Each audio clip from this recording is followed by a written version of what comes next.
Hello students, good evening. कैसे हैं आप लोग? स्टूडेंट, आज एक नया स्टैंडर्ड चालू करेंगे एसबीआर के अंदर। स्टैंडर्ड का नाम है IFRS 2 शेयर बेस्ड पेमेंट। ठीक है, शेयर बेस्ड पेमेंट मतलब क्या होता है? जैसे आप लोग देखते रहते हैं कि कंपनीज ईसॉप्स निकालती है ना, एम्प्लॉय स्टॉक ओनरशिप प्लान, या फिर अपन बोलते हैं कि स्टॉक ऑप्शन प्लान। तो कंपनीज जो है ईसॉप निकालती है और अपने एम्प्लॉयज को देती है। ठीक है, तो उसकी अकाउंटिंग ट्रीटमेंट किस तरीके से होना चाहिए उसके बारे में डिस्कस करेंगे। सबसे पहले तो आप स्टैंडर्ड का नाम को देखिए, शेयर बेस्ड पेमेंट। तो शेयर बेस्ड पेमेंट लिखा है, ऐसा नहीं लिखा कि ईसॉप, है ना, या share based payment to employees नहीं लिखा।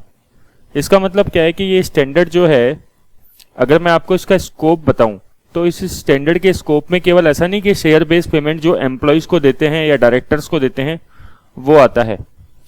ठीक है, वो तो आता ही है। उसके अलावा अपन लोग क्या है, जैसे कोई असेट्स खरीदी अपन ने और उस असेट्स के बदले कैश ना देके आपने शेयर्स इशू कर दिए। ठीक है, शेयर्स इशू कर दिए तो वो भी इस स्टैंडर्ड में कवर होता है। मींस स्टैंडर्ड का नाम है शेयर बेस्ड पेमेंट्स। ठीक है, शेयर के आधार पे, शेयर के बेस पे जो पेमेंट्स हो रहे हैं वो। और शेयर बेस्ड पेमेंट मतलब ऐसा नहीं कि केवल कंपनी जो है शेयर्स में ही पेमेंट करेगी, वही कवर होगा। अगर कंपनी ने शेयर्स इशू करा, ठीक है, तब तो वो कवर है ही। बाकी अगर मान लो कंपनी कैश पे करती है और कैश जो है वो डिपेंड करता है या किसके ऊपर बेस्ड है, बेस्ड ऑन शेयर्स,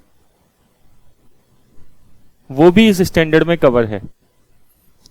सोचो जरा, जैसे कंपनी ने बोला आपको, आप एम्प्लॉय हो कंपनी के, और कंपनी ने बोला एक तो आप शेयर्स ले जाना, ठीक है ना, आपको शेयर्स दे देंगे आपकी सर्विसेज के बदले, आपने जो काम किया उसके बदले आपको शेयर्स मिल जाएंगे, है ना। या फिर कंपनी बोलती है कि हम आपको कैश देंगे, बस वो कैश जो होगा डिपेंड करेगा शेयर की प्राइस पे। ठीक है ना, कितना पैसा देंगे वो डिपेंड करेगा शेयर की प्राइस पे, वो भी स्टैंडर्ड में कवर होता है। तो शेयर्स अगर कंपनी ने डायरेक्टली दिए तो वो तो कवर है ही, जैसे HDFC ने अपने एम्प्लॉयज को शेयर्स दिए। ठीक है, सैलरी तो अलग मिल रही है, वो अलग चीज है। ठीक है, उसके अलावा शेयर्स दिए तो वो भी स्टैंडर्ड में कवर्ड है। लेकिन कंपनी ने, HDFC ने मान लो ये बोला कि हम शेयर्स नहीं देंगे, हम कैश देंगे, डिपेंड ऑन कि HDFC का शेयर कितने का चल रहा है मार्केट के अंदर। ठीक है ना, मार्केट में सपोज HDFC का शेयर जो है वो 2000 का चल रहा है, तो 2000 के हिसाब से आपको कैश मिल जाएगा। तो वो होता है शेयर बेस्ड पेमेंट। तो सबसे बड़ी बात आपको समझनी है कि केवल इस स्टैंडर्ड में ईसॉप्स कवर नहीं है, ईसॉप्स तो कवर है ही। ठीक है ना, उसमें तो कोई डाउट ही नहीं है। साथ में अगर कंपनी ने कोई असेट्स परचेज करी, कोई भी असेट्स परचेज करी, उसके बदले में शेयर इशू करा, ठीक है ना, या फिर कैश पे करा डिपेंड ऑन या बेस्ड ऑन शेयर्स, वो भी इस स्टैंडर्ड में ही कवर है। आया समझ में? सबसे पहले तो आपको स्कोप समझना चाहिए। तो देखो, स्टार्ट करते हैं। जैसे शेयर बेस्ड पेमेंट, आपको क्या क्या समझ में आएगा? शेयर बेस्ड पेमेंट और मॉडिफिकेशंस, कैंसिलेशन, सेटलमेंट, इन सब के बारे में अपन डिस्कस करेंगे। ठीक है ना।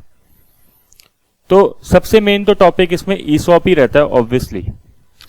पहली बात तो ये टॉपिक जो है F7 में कवर नहीं था, F3 में तो ऑब्वियसली बिल्कुल भी नहीं था। तो ये जो स्टैंडर्ड है IFRS 2, ये पूरा नया स्टैंडर्ड है आप लोगों के लिए, SBR में ही कवर्ड है और पीछे के एग्जाम्स में कवर्ड नहीं है। ठीक है, तो अपन इसको थोड़ा सा डिटेल में डिस्कस करेंगे। सबसे पहले अपन एक बिल्कुल बेसिक इसका मैकेनिज्म समझते हैं कि अगर कंपनी ईसॉप्स देती है तो उसमें कुछ टर्म्स यूज आते हैं और उसकी अकाउंटिंग किस तरीके से होनी चाहिए। ठीक है, देखो ये स्टैंडर्ड बनाने के पीछे एक लॉजिक है।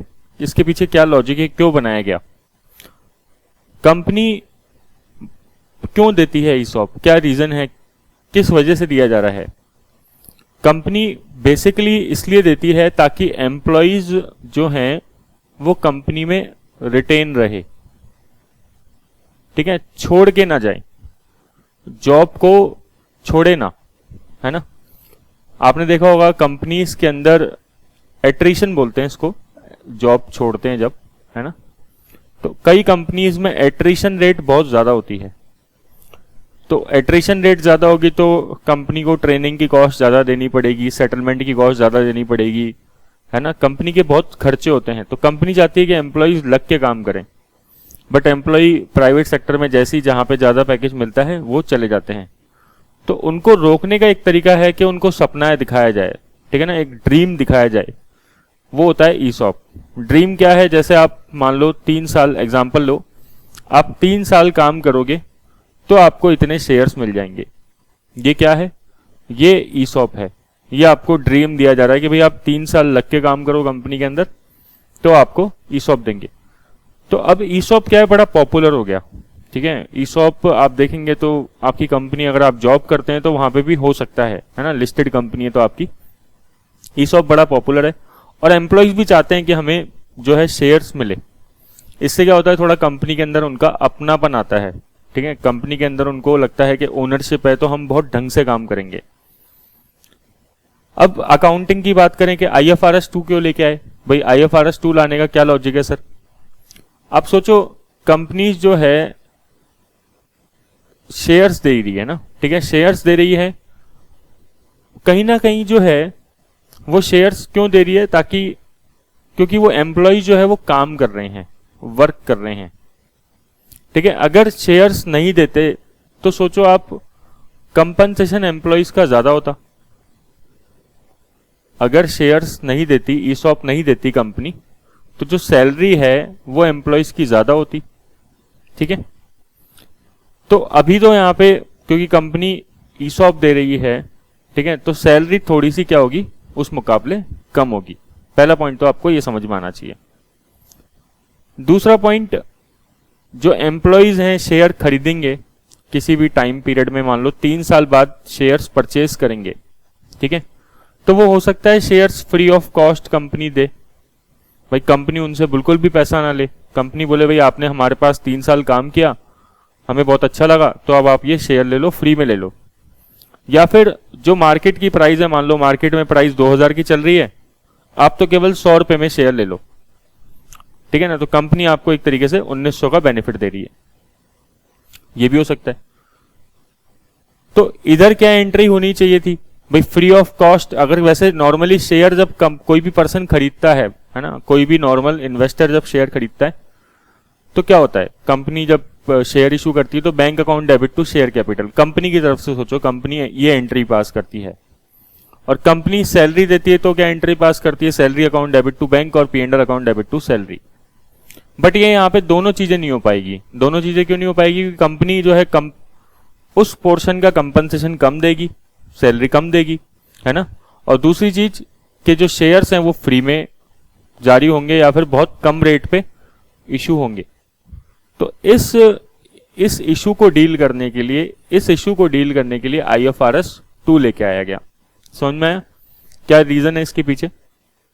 आपसे कोई लॉजिक पूछेगा नहीं, बट अगर आपको खुद के सेटिस्फेक्शन के लिए भी पता होना चाहिए भाई, अगर सैलरी देते, क्योंकि यहाँ पे कहीं ना कहीं सैलरी कम दी जाएगी, ठीक है ना, नॉर्मल से आपको एक बेनिफिट ऑलरेडी मिल रहा है, ईसॉप मिल रहा है। दूसरा, आप शेयर्स जो है लगभग फ्री में खरीद रहे हो, बहुत कम रेट में खरीद रहे हो, ठीक है ना। लास्ट में मान लो 100 रुपए में खरीद रहे हो या फ्री में शेयर्स मिल रहे हैं आपको, क्लियर। तो उस केस में भी एंट्री नहीं हो पाएगी। तो हम कैसे अकाउंटिंग करें, प्रॉपर तरीका क्या रहेगा, इसलिए IFRS 2 आया, ठीक है।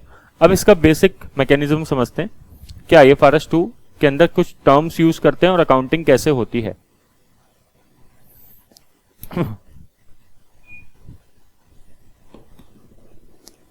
देखो, शेयर बेस्ड पेमेंट, पहले तो आप अपने मन से ये निकाल दो कि ये हार्ड स्टैंडर्ड है, बहुत इजी स्टैंडर्ड है, पहले तो मन में ये बात डाल लो, है ना, ठीक है। कुछ भी नहीं है इस स्टैंडर्ड के अंदर, इजीली समझ में आ जाएगा, 100% आपको मैं बता रहा हूं, ठीक है। बट पॉजिटिव होके बैठो आराम से क्लास के अंदर। ये क्या बनाया मैंने, देखो जिस दिन कंपनी है ना ये अनाउंस करती है कि हम अपने एम्प्लॉयज को शेयर देंगे, ठीक है, और इतनी कंडीशंस आपको फुलफिल करनी है, ठीक है ना। वो बोलती है मान लो 3 साल तक आपको जॉब करनी है, तो ये जो जिस दिन अनाउंस करती है उस दिन को पता है क्या बोलते हैं टेक्निकल लैंग्वेज में, उसको बोलते हैं ग्रांट डेट, ठीक है, उसको क्या बोलते हैं, ग्रांट डेट बोलते हैं। क्या ये टर्म्स पता होने चाहिए? बिल्कुल ऑब्वियसली पता होने चाहिए। फिर कंपनी आपको जैसे बोल रही है कि आपको भाई 3 साल तक काम करना पड़ेगा, 1 2 3, तो ये जो 3 साल है इन तीनों सालों को क्या बोलेंगे, वेस्टिंग पीरियड, ठीक है। जैसे मैंने बोला यहां पे वेस्टिंग पीरियड कितना है, 3 इयर्स है, कितना भी हो सकता है, 2 साल भी हो सकता है, 4 साल भी हो सकता है, 5 साल भी हो सकता है, ठीक है। कंपनी इसमें कुछ शर्तें भी लगा सकती है, वेस्टिंग कंडीशंस बोलते हैं उसको, ठीक है। जैसे क्या बोल सकती है कि 3 साल काम करना भी एक कंडीशन है, ठीक है ना, है या नहीं है भाई। मैंने आपको बोला 3 साल तो मिनिमम काम करना, तब आपको शेयर मिलेंगे।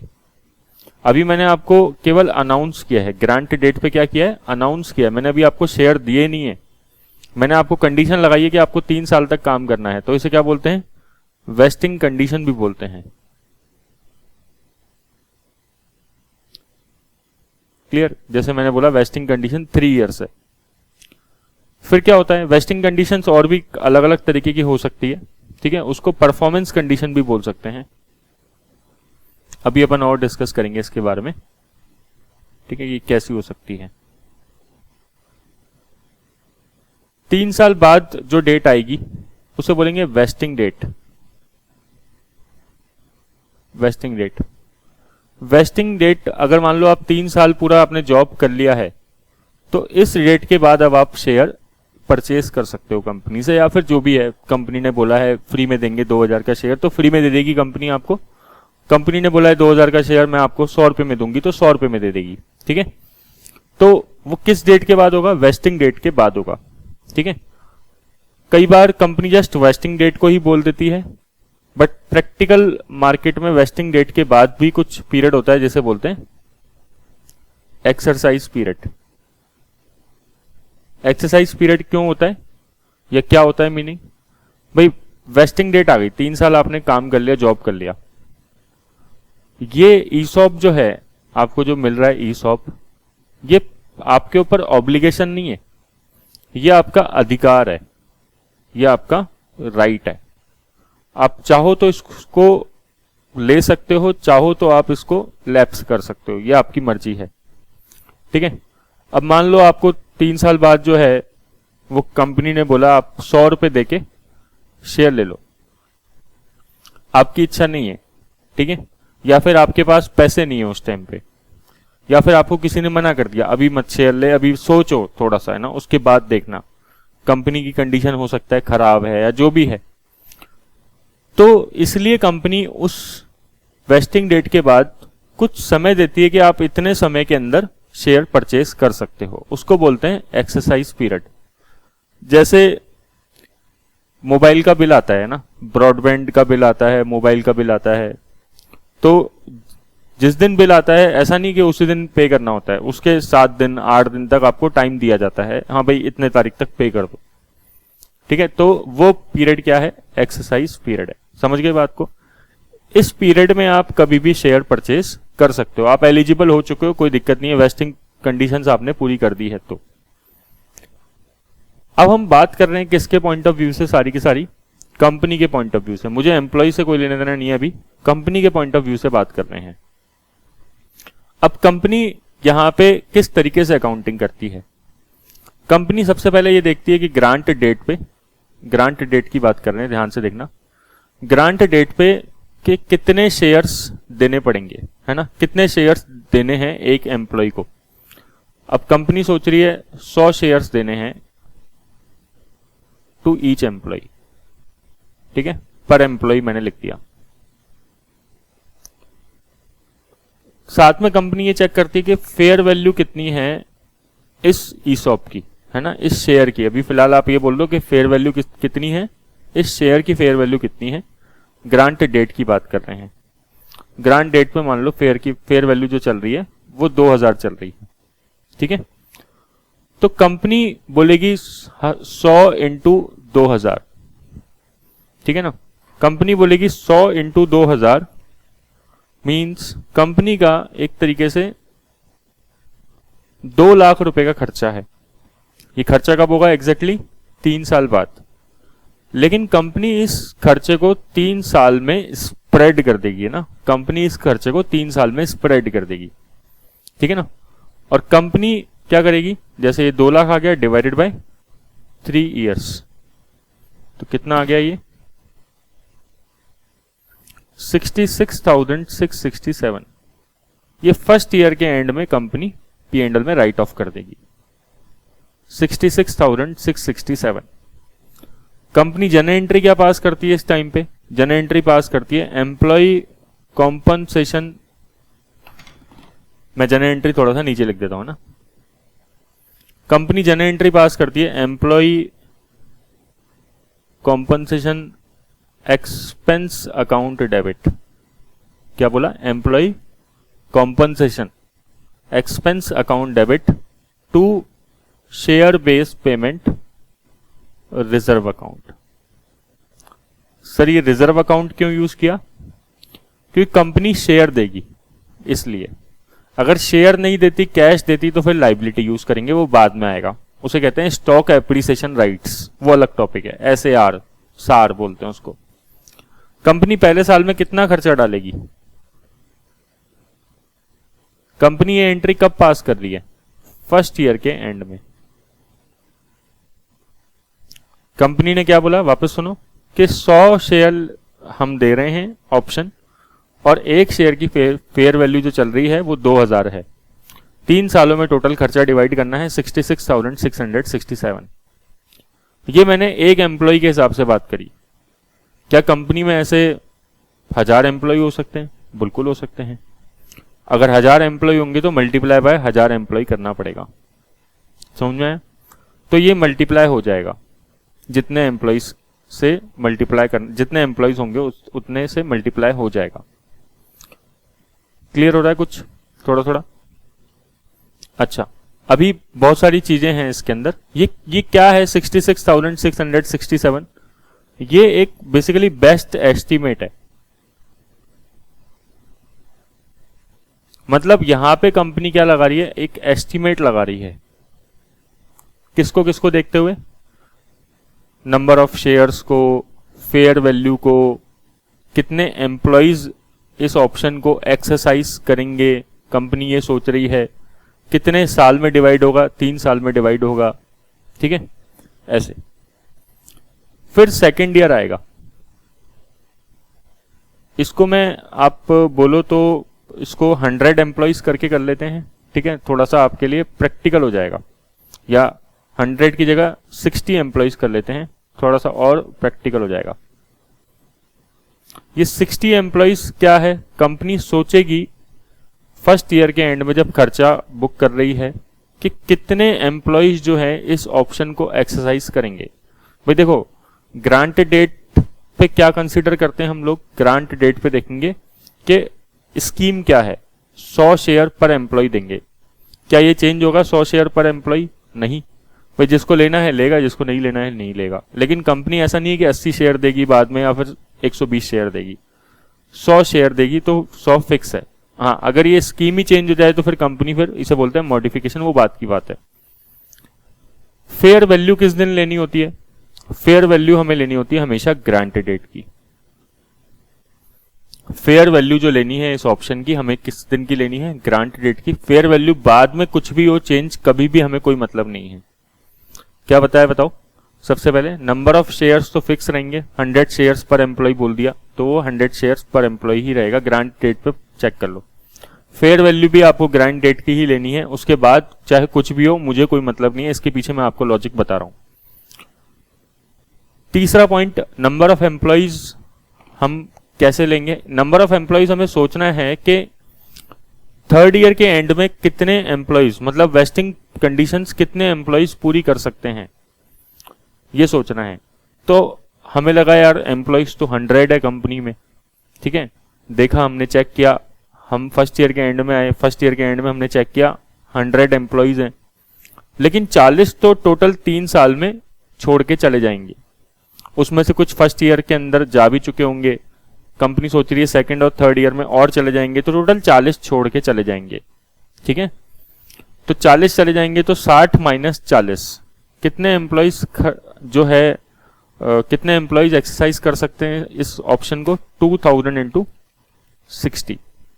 ठीक है, ये क्लियर हुआ। मल्टीप्लाई बाय 100 शेयर्स, तो ये आ गया 1 करोड़ 20 लाख रुपए। ठीक है ना, तो आ गया 1 करोड़ 20 लाख।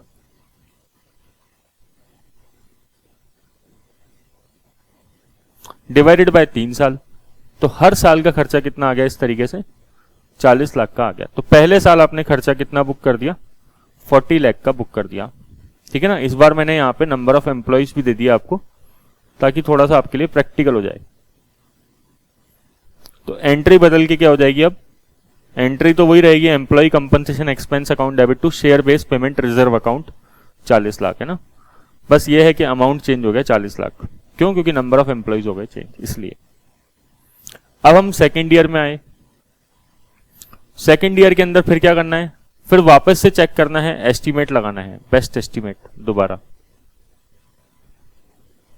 कि यार सेकेंड ईयर में देखो, अब सेकेंड ईयर में क्या क्या चीजें चेंज होगी आप ये बताओ। क्या मैं fair value of share change कर रहा हूं क्या? नहीं, कसम खा लो, फेयर वैल्यू हमेशा ग्रांट डेट की लेनी है। क्या बोला? फेयर वैल्यू हमेशा ही आपको ग्रांट डेट की लेनी है, कभी भी उसको आपको चेंज नहीं करना है। ठीक है, क्यों नहीं करना है वो अपन डिस्कस करते हैं बाद में। दूसरी चीज, जितने पर शेयर आप मतलब पर एम्प्लॉय जो शेयर दिए जा रहे हैं 100, वो तो फिक्स है ही। बस यहाँ पे सेकेंड ईयर के एंड में क्या चेंज हो जाएगा? सेकेंड ईयर के एंड में हमें कुछ डेटा नया पता लग जाएगा एम्प्लॉयज के रिगार्डिंग, कि नंबर ऑफ एम्प्लॉयज कितने होंगे। ठीक है ना, वो कितने भी हो सकते हैं। पता लगा स्टार्टिंग के 2 साल के अंदर इतने टोटल एम्प्लॉयज छोड़ गए और तीसरे साल के अंदर इतने छोड़ने की उम्मीद है। ठीक है ना, तो मान लो ये जो 60 एम्प्लॉयज हमने काउंट किए थे, 60 नहीं होंगे, सपोज ये होंगे 70 एम्प्लॉयज हो जाएंगे। टोटल 30 एम्प्लॉयज ही 3 साल के अंदर छोड़ेंगे। समझ में? भाई पहले 2 साल में तो कुछ छोड़ चुके होंगे और तीसरे साल में और छोड़ देंगे, तो मैंने कहा 30 एम्प्लॉयज ही छोड़ेंगे। तो अब हम क्या करेंगे? खर्चे का वापस से रीएस्टिमेशन करेंगे ना, इधर नहीं करता मैं, ये तो फर्स्ट ईयर की कैलकुलेशन है।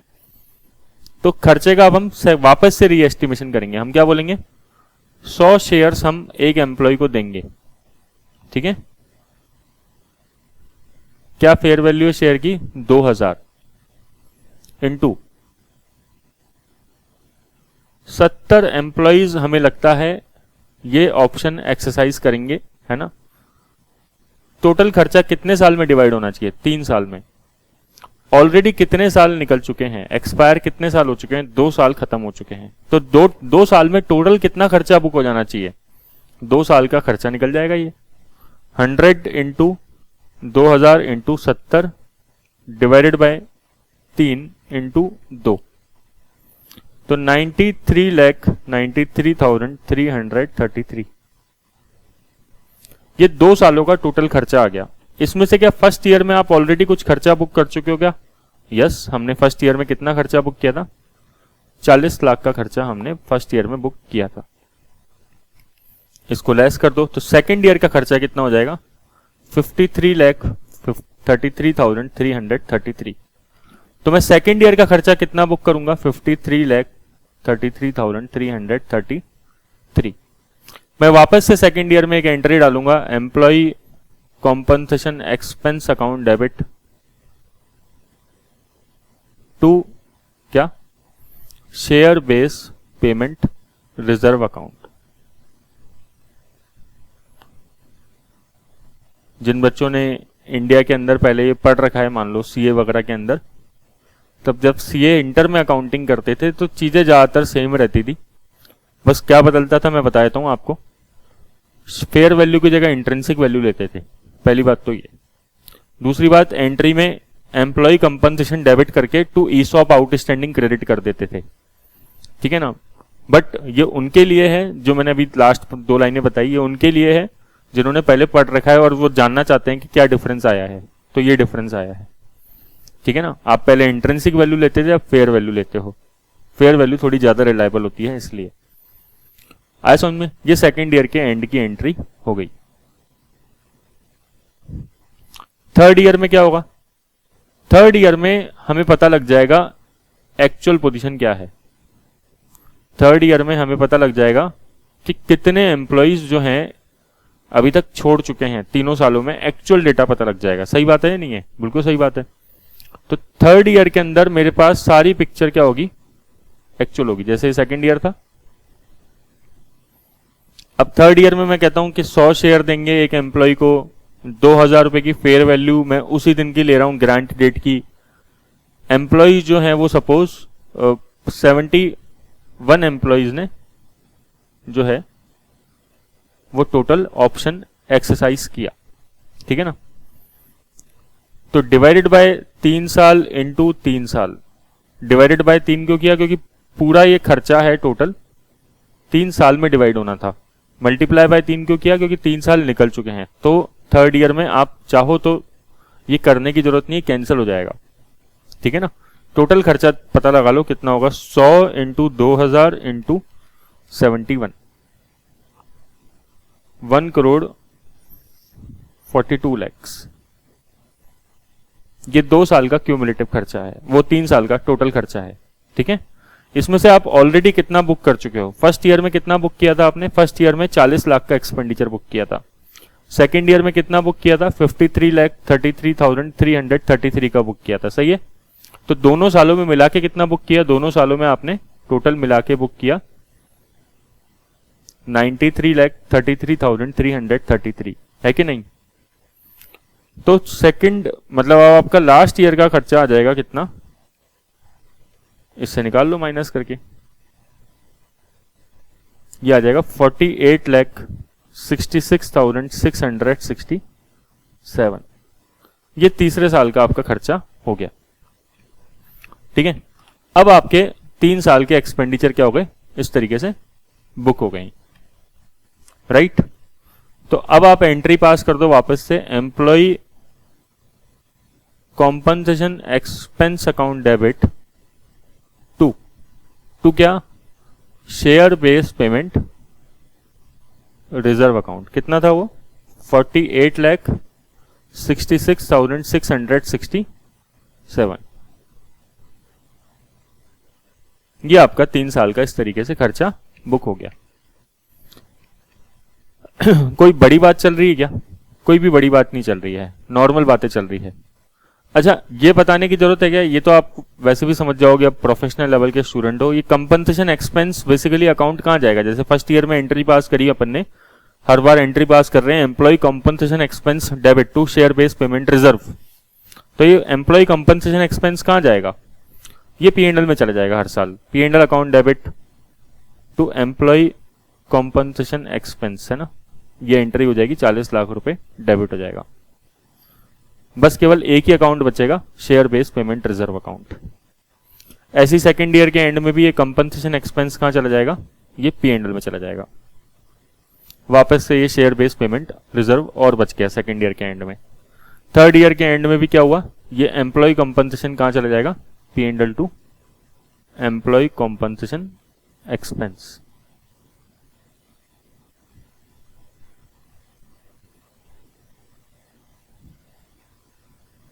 ठीक है, ये एंट्री पास होगी। और लास्ट, क्योंकि अब ये देखो, ये जो आ गया वेस्टिंग डेट आ गई, है ना। वेस्टिंग डेट आ गई, आपने कंडीशन चेक कर लिया, पूरी कर रहे हैं नहीं कर रहे हैं। अब एक्सरसाइज करने का टाइम आ गया, ठीक है। तो अपने क्वेश्चंस में तो क्या होता है, ज्यादातर वेस्टिंग डेट और एक्सरसाइज डेट सेम दे देता है, ठीक है ना। वो ये नहीं बोलते कि 1 साल बाद एक्सरसाइज किया, इस तरीके से रखते नहीं है नॉर्मली। अगर रखेंगे तो कोई दिक्कत नहीं है। मान लो, तो मैं तो अभी कह रहा हूं कि थर्ड ईयर के एंड में ही लोगों ने शेयर्स जो लेने थे ले लिए, ठीक है ना। और कंपनी जो है वो फ्री में शेयर दे रही है, कोई पैसा नहीं ले रही।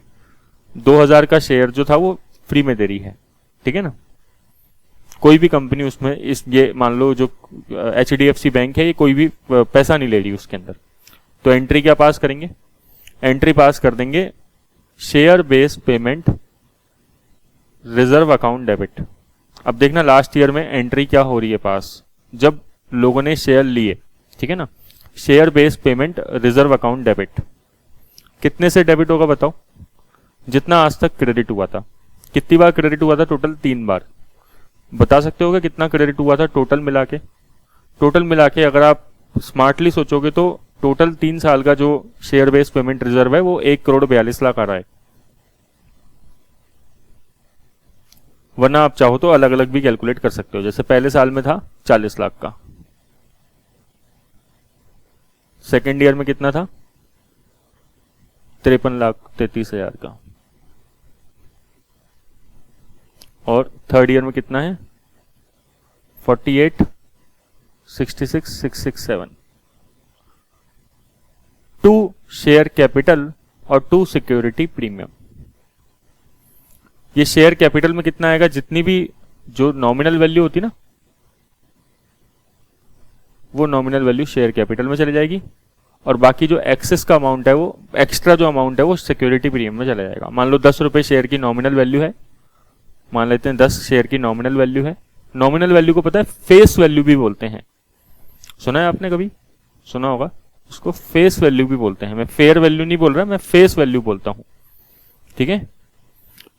तो 100 शेयर्स थे और जो है लास्ट में कितने एम्प्लॉइज ने लिए थे हमसे? 100 शेयर्स।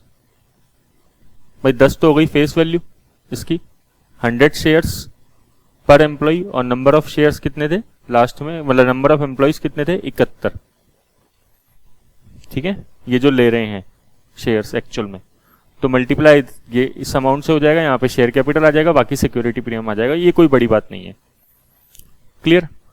मान लो कि कंपनी कुछ पैसा भी ले रही होती थोड़ा सा, ठीक है ना, मान लो 2000 का शेयर है तो कंपनी बोल रही है भाई 100 रुपए दे दो आप तो मेरे को, बाकी सब हम फ्री में देते हैं आपको, मतलब बाकी 1900 का शेयर आप वैसे ही ले जाओ, तो बैंक अकाउंट डेबिट कर देंगे। शेयर की कीमत 3 साल बाद क्या है मुझे उससे कोई लेने देना नहीं है। कंपनी जो एंट्रीज करती है पास, वो ग्रांट डेट पे, ध्यान से सुन लो, ग्रांट डेट पे फेयर वैल्यू क्या चल रही है उससे पकड़ती है, ठीक है ना। अच्छा, अगर आप बोलो सर पीएनएल बना, अगर मान लो पीएनएल हम चेक करें 3 सालों का, तो पीएनएल में क्या क्या गया होगा? पीएनएल में केवल एम्प्लॉय कॉम्पनसेशन एक्सपेंस क्या है बस, वो भी स्टाफ कॉस्ट के नाम से जाता है, ठीक है। कितना कितना गया है, जैसे पहले साल में 40 लाख गया,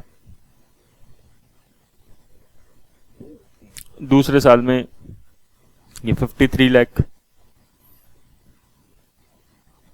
और तीसरे साल में 48, ये अमाउंट। बैलेंस शीट में क्या गया होगा पहले साल के एंड में? भाई मैं आपको कॉम्प्रहेंसिव बता रहा हूं, डिस्कशन है ना, कि कोई चीज छूटे ना, एक साथ ही बता देता हूं आपको, ठीक है। बैलेंस शीट, और आपको इससे लगेगा यार ये तो बहुत ही सिंपल चीज है, इसमें दिक्कत क्या है? बैलेंस शीट में जो अमाउंट आएगा वो इक्विटी में जाएगा। ये जो शेयर बेस्ड पेमेंट रिजर्व है ये बेसिकली क्या है? इक्विटी, क्योंकि ये बाद में किस में कन्वर्ट होगा? इक्विटी शेयर्स में कन्वर्ट होगा, ठीक है। तो जैसे ये पहले साल का है 40 लाख, ये बैलेंस शीट बना दी मैंने यहां से ना, ठीक है, ये पोर्शन बैलेंस शीट है। इक्विटी 40 लाख है, क्लियर, पहले साल के अंदर। ये क्यूमुलेटिव है, तो क्यूमुलेटिव है तो सेकेंड ईयर में कितना था? जैसे सेकेंड ईयर में था अपने पास ये रहा 93,33,333, ठीक है, ये रहा। और थर्ड ईयर में कितना है? 1,42,00,000।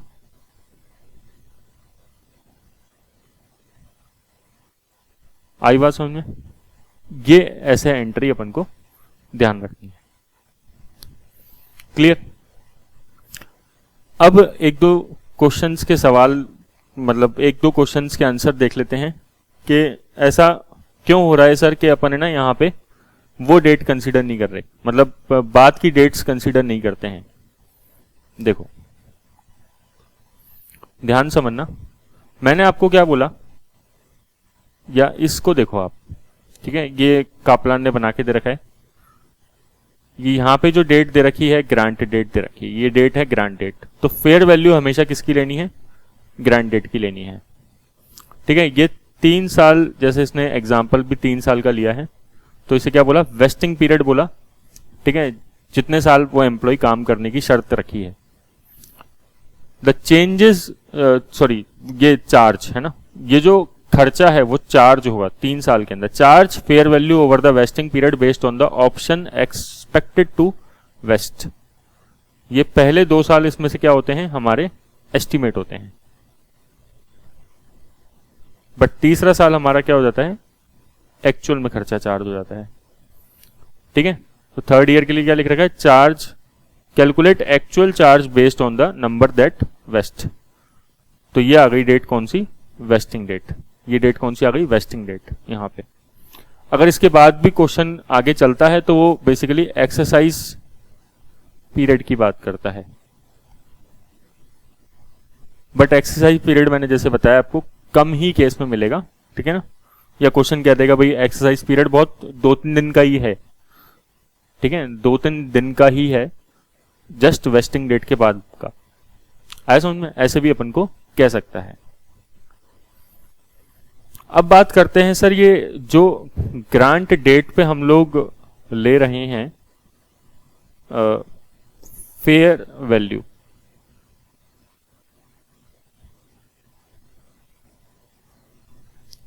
फेयर वैल्यू तो सर हर साल चेंज हो रही है, पहले ईयर में भी, सेकंड ईयर में भी, थर्ड ईयर में भी, तो आप बाद में क्यों नहीं चेंज करते हो। एक चीज समझना, ये जो फेयर वैल्यू होती है ना, ये शेयर की फेयर वैल्यू नहीं होती है। तो सर अभी तो आप शेयर की फेयर वैल्यू डिस्कस कर रहे थे, ये शेयर की फेयर वैल्यू ना होके ये बेसिकली ऑप्शन की फेयर वैल्यू है, ठीक है ना।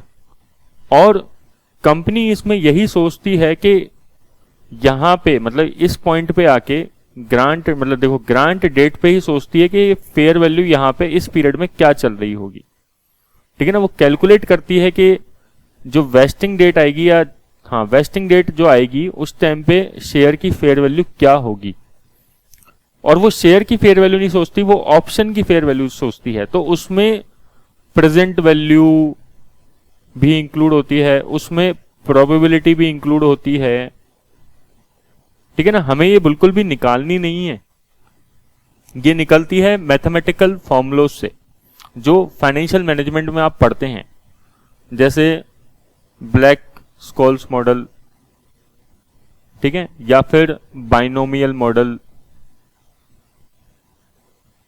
बाइनोमियल मॉडल, इनके थ्रू जो है फेयर वैल्यू निकलती है। हमें तो क्वेश्चन में केवल फेयर वैल्यू दे रखी होगी ग्रांट डेट की, है ना, वो हमें मानना है कि सब कुछ कंसीडर करने के बाद है, उसने पूरा का पूरा प्रेजेंट वैल्यू, प्रोबेबिलिटी फैक्टर जो भी करना होगा कर लिया होगा ऑलरेडी, है ना, और हमें फेयर वैल्यू ग्रांट डेट की दे रखी है ना, ग्रांट डेट को फेयर वैल्यू जो दे रखी है वही हमारे काम की है। उसके बाद जो चेंजेस हैं उससे आपको बिल्कुल भी लेना देना नहीं है, ठीक है। अब जैसे मैं आपको एक सिंपल सी बात बताऊं, ये जो बाद के चेंजेस है ना, हमारा स्टैंडर्ड बोलता है ये सारे स्टैंडर्ड, ये जो सारे चेंजेस जो हो रहे हैं बाद में, ठीक है, आपने पहले ही तो एक तरीके से ग्रांट डेट के दिन ही तो वेस्टिंग डेट की जो फेयर वैल्यू थी उसको एडजस्ट करके ही तो वैल्यू निकाली है ऑलरेडी, तो उसको बार बार चेंज करने की जरूरत नहीं है आपको। और अगर चेंज होती भी है वैल्यू, तो कंपनी तो पैसे थोड़ा दे रही है, कंपनी कोई कैश थोड़ा दे रही है, कंपनी तो शेयर्स दे रही है एम्प्लॉइज को, नंबर ऑफ शेयर्स दे रही है, ठीक है, कंपनी कोई पैसे नहीं दे रही है। तो अगर मान लो वैल्यू चेंज होती भी है तो इसमें जो नुकसान या फायदा है वो एम्प्लॉय का है, ध्यान सुनना, इसमें क्योंकि कंपनी शेयर्स बांट रही है बेसिकली, तो जो नुकसान और फायदा है वो एम्प्लॉइज का ही है, वो कोई कंपनी का नुकसान या फायदा नहीं है, कंपनी कोई कैश थोड़े दे रही, नंबर ऑफ शेयर दे रही है। तो कंपनी ने जिस दिन अनाउंस कर दिया उसी दिन की हमें फेयर वैल्यू जो दे रखी होगी वही सीधा सीधा लेनी है, ठीक है ना। और जैसे जैसे करोगे आपको थोड़ा थोड़ा समझ में आ जाएगा। एक एग्जाम्पल करते हैं, ठीक है, इससे आपको चीजें क्लियर और होगी। तो आपको लगेगा जितना आपको बताया है उतना था नहीं, ठीक है ना, डिटेल में। एक क्वेश्चन देखते हैं, question number 2। Entity has a reporting date of 31 December. On 1 January it grant 100 share option to each of its 500 employees. Each grant is conditional upon the employee working for the entity until 31 December 2003।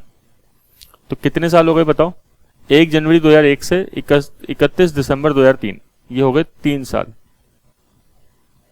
Eight the grant date the fair value of the each share option is 15। देखो क्या लिखा है, at the grant date the fair value of the each share option is 15। तो ये जो fair value है ना, ये जो फेयर वैल्यू है, पहली बात तो ये शेयर की नहीं है। आपको अगर लग रहा है कि शेयर की फेयर वैल्यू, तो शेयर की फेयर वैल्यू नहीं है उस दिन की। ये तो सब चीजें कंसीडर करते हुए, हमने फ्यूचर की वैल्यू को कंसीडर करते हुए तब कई एडजस्टमेंट्स करने के बाद $15 वैल्यू निकाली है। और ये हमारे प्रेजेंट वैल्यू से नहीं निकली है डायरेक्टली, ये ब्लैक एंड स्कॉल्स मॉडल या बाइनोमियल मॉडल जो आप फाइनेंशियल मैनेजमेंट में पढ़ते हैं उससे निकली है। समझ में आया क्या? तो हमें अब इसमें कुछ भी नहीं करना है। आई बात समझ में? During 2001 20 employ leave and entity estimate that total of 20% of the 500 employ will leave during the 3 year period. क्या बोल रहा है? हमने 1 जनवरी को ग्रांट कर दिया ऑप्शन, 2001 को क्या हुआ, पूरे ईयर के अंदर क्या हुआ, 20 एम्प्लॉय छोड़ के चले गए। हमें ईयर के एंड में पता लगा होगा कि अभी तक 20 एम्प्लॉय छोड़ के चले गए। और कंपनी ने बोला कि हम ऐसा मानते हैं कि 20% जो 500 एम्प्लॉयज है टोटल, वो चले जाएंगे पूरे 3 साल के पीरियड में, ठीक है ना। तो हमें किससे मतलब है? 20% ऑफ 500 एम्प्लॉयज, क्योंकि पूरे 3 साल के अंदर कितने एम्प्लॉयज छोड़ेंगे? 100 एम्प्लॉयज, ठीक है ना। 20% ऑफ 500 कितना होता है? 100। फिर हमें 20 से मतलब नहीं है। समझे बात को? 20 से क्यों मतलब नहीं है अभी हमें एस्टिमेट कैलकुलेट करते समय? क्योंकि 20 तो केवल चलो पहले साल का आपको बोल दिया 2001 में, एक्चुअल में हमें 20 एम्प्लॉय छोड़ के जा चुके हैं। लेकिन क्वेश्चन क्या बोल रहा है? क्वेश्चन बोल रहा है आपको कि पूरे 3 साल के अंदर कितने छोड़ेंगे? 20% छोड़ देंगे। तो बात खत्म हो गई ना, हम तो 20% पकड़ेंगे पूरे 3 साल के पीरियड के अंदर, ठीक है। ड्यूरिंग 2002 अब further 20 employees leave and entity now estimate that only 15% of the original 500 employ will leave during the 3 year period. तो हमें अगेन कितना लेना है? 15% लेना है, ठीक है, क्योंकि ये 3 साल के पीरियड में टोटल 15% छोड़ देंगे। सेकेंड ईयर के एंड में क्या पता लगा कि टोटल 3 साल के पीरियड में 15% एम्प्लॉय छोड़ जाएंगे। हाँ, कुछ छोड़ भी चुके हैं और कुछ छोड़ने भी वाले हैं, और वो टोटल मिला के कितना है? 15% है। तो मुझे इन 20 से फिर क्या मतलब है, ठीक है ना। 20 कब काम आएंगे? ये एक्चुअल एम्प्लॉयज जो छोड़ रहे हैं, यहाँ पे 20 है, ऊपर 20 है, ये काम आएंगे लास्ट ईयर में।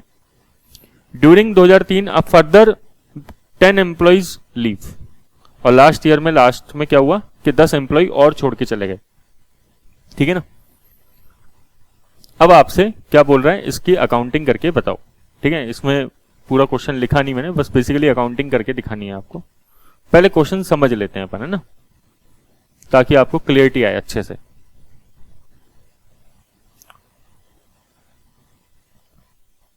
ये आ गया 1 जनवरी 2001, ये 31 दिसंबर 2001, 31 दिसंबर 2002 और 31 दिसंबर 2003, ठीक है। ये नॉर्मल बात है। हमने कितने शेयर्स दिए? 100 shares option to each of its 500 employees, ठीक है ना। तो 100 शेयर्स दिए इनटू कितने? 500 एम्प्लॉयज को, ठीक है। अच्छा, each grant is conditional that, मतलब के 3 साल तक काम करना पड़ेगा। तो हमने कहा ना ये 3 साल, 1 2 3, ठीक है। इस दिन शेयर की फेयर वैल्यू क्या चल रही थी? 15। ये बेसिकली शेयर की फेयर वैल्यू नहीं होती है, ऑप्शन की फेयर वैल्यू होती है ना। ये मल्टीप्लाई का साइन है। $15 ये फेयर वैल्यू है। तो मुझे फेयर वैल्यू कसम खा लो किस दिन की लेनी है, हमेशा ग्रांट डेट की फेयर वैल्यू लेनी है। लेकिन मैं खर्चा किस दिन निकालता हूं, ऑब्वियसली ईयर एंड के दिन निकालता हूं। क्लियर? 100 शेयर तो फिक्स है, लेकिन अब 500 एम्प्लॉय ईयर एंड पे पता लगा क्या हुआ एक्चुअल में, ईयर एंड में 20 एम्प्लॉय तो छोड़ के जा चुके हैं। ठीक है ना, इसमें से यहां से यहां तक 20 एम्प्लॉय लेफ्ट। ठीक है, ये मैंने माइनस का साइन बना दिया। और टोटल कितने एम्प्लॉय जाएंगे, 20%। अरे भाई, जब मेरे को टोटल एम्प्लॉय के बारे में 20% बता रखा है कि 100 एम्प्लॉय चले जाएंगे 3 साल के अंदर, तो मुझे किससे मतलब है, केवल इस 20 से मतलब है, मैं केवल 100 से मतलब रखूंगा, 100 से मतलब रखूंगा। ठीक है ना, क्योंकि मुझे, आप देखो, मुझे यहां के बारे में सोचना है कि यहां पे क्या होगा। तो ये क्या होता है, एस्टिमेट होता है एक। क्लियर? तो टोटल 100 एम्प्लॉइज जो है वो छोड़ के चले जाएंगे 3 सालों में। हाँ, अगर आप इसका इंटरप्रिटेशन ऐसे निकालना चाहो कि हाँ 20 एम्प्लॉय जा चुके हैं, 80 और जाएंगे, तो मुझे कोई दिक्कत नहीं है, आप ऐसे ही बोल सकते हो कि 20 एम्प्लॉय जा चुके हैं, 80 और जाएंगे। लेकिन टोटल जाएंगे कितने 3 सालों में, 100। ये आपको ध्यान रखनी है बातें। तो खर्चा कैसे निकलेगा बताओ, फर्स्ट ईयर का बताओ, फर्स्ट ईयर के एंड का खर्चा कैसे निकालोगे, 100 शेयर से। ठीक है ना, और एम्प्लॉइज कितने हैं, 100 छोड़ के चले जाएंगे। क्लियर? तो 20% चलेगा ना, 100 छोड़ के चले जाएंगे, तो कितने बचेंगे, 400 एम्प्लॉय बचेंगे। राइट? इंटू क्या, 15 फेयर वैल्यू चल रही है ग्रांट डेट के दिन, डिवाइडेड बाय 3 साल, इंटू पहला साल। डिवाइडेड बाय 3 क्यों किया, क्योंकि खर्चा मुझे तीनों सालों में बराबर, मतलब तीनों सालों में डिवाइड करना है, बराबर तो नहीं।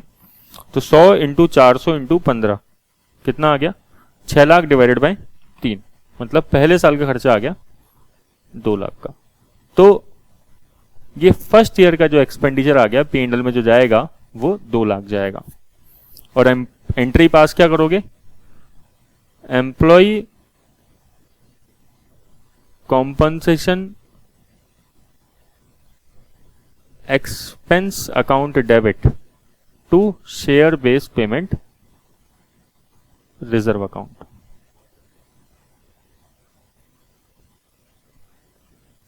ये एम्प्लॉय कंपनसेशन एक्सपेंस किधर जाएगा, P&L to employee compensation expense, है ना, P&L में जाएगा। शेयर बेस्ड पेमेंट रिजर्व कहां रहेगा, बैलेंस शीट में चला जाएगा, पर्सनल अकाउंट है। ठीक है ना, समझते हो गया, पर्सनल रियल नॉमिनल। अब आते हैं सेकेंड ईयर के अंदर। ठीक है ना, बचपन में पढ़ते थे ना personal real nominal. Second year की बात करें तो सेकेंड ईयर में क्या पोजीशन है हमारी, 100 शेयर्स देंगे पर एम्प्लॉय, ये तो सत्य है। ठीक है ना, अब सेकेंड ईयर में क्या हुआ है, सेकेंड ईयर में पता लगा 20 एम्प्लॉय और छोड़ के जा चुके हैं, फर्दर 20 पर एम्प्लॉय लीव, और टोटल जो जाएंगे वो 15% जाएंगे। तो 500 का 15% मतलब 75 चले जाएंगे। ठीक है ना, तो कितना हो गया, 425। 425 जो लोग हैं, एम्प्लॉइज हैं, वो शेयर्स खरीदेंगे, इसका मतलब ये हो गया। राइट? मल्टीप्लाई बाय शेयर की फेयर वैल्यू क्या है, ऑप्शन की फेयर वैल्यू क्या है, 15। ठीक है ना, ये खाली शेयर की फेयर वैल्यू नहीं होती है, ये पूरे ऑप्शन की फेयर वैल्यू होती है। डिवाइडेड बाय 3 इयर्स, कभी आपको कैलकुलेट करने के लिए नहीं बोलेगा, ये ध्यान रखना आपको। हाँ, बट कंफ्यूज करेगा आपको, बार बार अलग अलग चेंज कर, हर साल की दे देगा आपको कंफ्यूज करने के लिए। इंटू 2 साल, भाई 3 सालों में इतना खर्चा, 2 सालों में कितना होना चाहिए था, तो 100 into 425 into 15 divided by 3 into 2, 4,25,000। ये 2 साल का क्यूमुलेटिव खर्चा आ गया। पहले साल में कितना बुक कर चुके हो, 2 लाख, तो सेकेंड ईयर में कितना बुक करोगे, 225। अब एंट्री तो आप पास कर ही दोगे कि employ compensation expense debit to share based payment reserve account. बताओ रिजर्व क्यों लिख रहे हैं, क्योंकि शेयर बाद में देंगे, ठीक है ना। अगर कंपनी कैश देती तो इस टॉपिक को बोलते हैं सार, स्टॉक एप्रिसिएशन राइट, तब यहां पे लाइबिलिटी लिख देते, आगे पढ़ेंगे बाद में, तब वहां पे चेंजेस कंसीडर होते हैं बाद में, ठीक है ना, कि चेंजेस कितने हुए। ये P&L में चला जाएगा, कोई दिक्कत नहीं है। थर्ड ईयर में क्या स्थिति होगी, लास्ट ईयर में क्या एक्चुअल पोजीशन क्या होगी, 10 एम्प्लॉय और छोड़ के चले गए थे, कितने टोटल 500, 500 में से पहले कितने चले गए थे 20, ठीक है ना, पहले साल में 20, फिर वापस 20, फिर लास्ट में 10, तो 50 छोड़ के चले गए, तो 450 ने, मतलब 450 लोग एम्प्लॉयज जो हैं वो शेयर्स खरीदेंगे। समझ में आया। थर्ड ईयर में एक्चुअल फिगर से काम होगा, तो 100 shares into 450 into 15 divided by 3 into 3, तो करने की जरूरत ही नहीं है, करो तो करो, कोई दिक्कत नहीं है, कैंसिल कर जाएगा ना। तो 675 आ गया। तो 675 में से पहले और सेकेंड ईयर का खर्चा हटा दो, तो या तो बच्चों की तरह काम करो, 2 लाख फर्स्ट ईयर का खर्चा, सेकेंड ईयर का 225, या फिर स्मार्टली वर्क करो कि 425 2 साल का खर्चा, ठीक है। तो तीसरे साल का खर्चा 2.5 लाख का, ऐसे आई के बाद समझ में।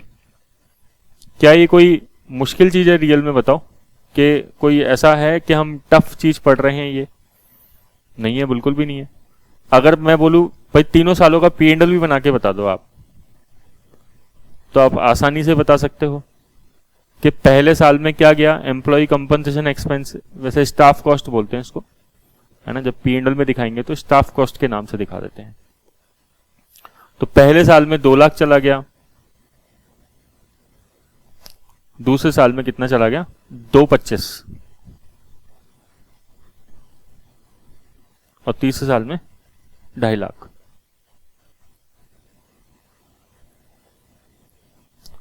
Balance sheet, statement of financial position, balance sheet बना लो, ठीक है। इक्विटी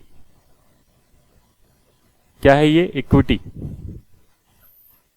इक्विटी मींस, अगर इक्विटी में भी आप मेरे से पूछो कि कहां जाएगा सर, इक्विटी में भी बहुत सारी चीजें होती है, तो ये share based payment reserve other component of equity में जाता है। एग्जैक्टली बात करो तो अदर कंपोनेंट ऑफ इक्विटी में जाता है,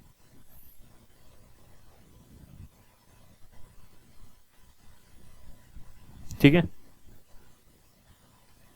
तो 2 लाख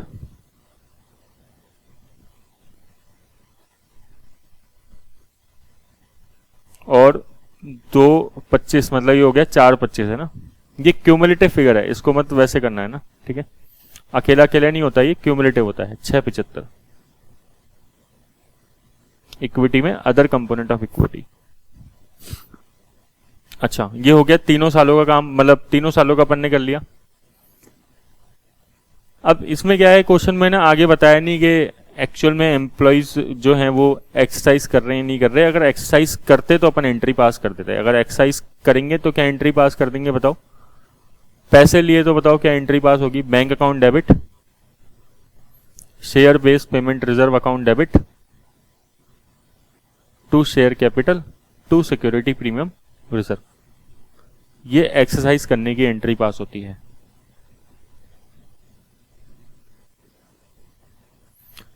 एम्प्लॉयज को शेयर बहुत घटिया लगे, एम्प्लॉय ने बोला हमें तो फ्री में भी नहीं चाहिए आपके शेयर, ठीक है, तो फिर एंट्री क्या पास होगी, तो उसे बोलते हैं ऑप्शन का लैप्स होना।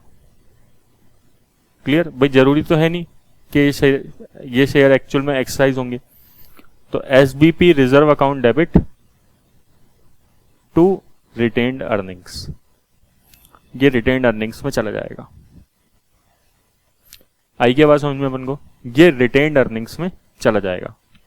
लेकिन ये कब जाएगा, जब ऑप्शन एक्सरसाइज नहीं होगा तब। तो इतना पढ़ लो, आज के लिए काफी है। फिर अपन इसके बाद एक और क्वेश्चन करेंगे, ठीक है ना। इस क्वेश्चन को आप ट्राई कर सकते हो चाहो तो।